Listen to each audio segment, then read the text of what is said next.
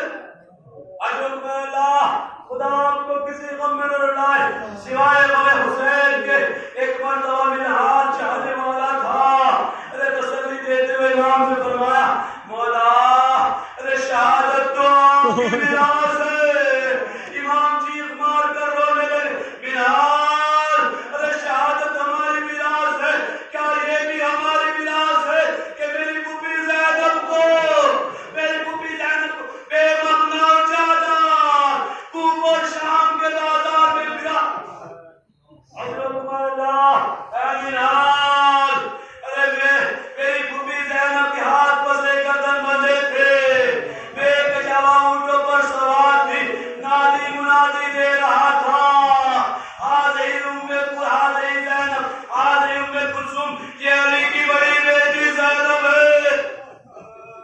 حضرت اللہ عزیز و امام، ارے جب بھی کسی جانور کو ذبح ہوتے ہوئے دیکھتے تھے بابا کی پیاس کو یاد کر کر رونے لگتے تھے۔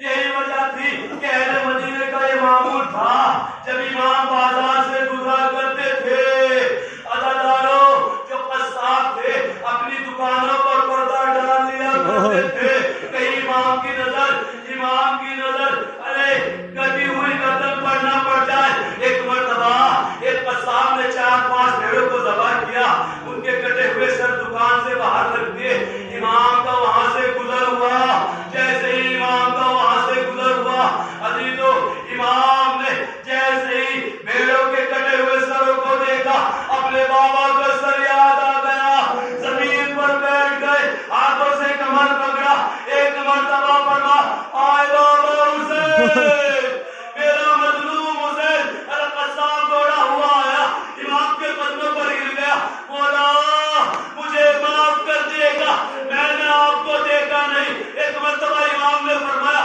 لا جرم علیک، ارے تیری کوئی خطا نہیں ہے۔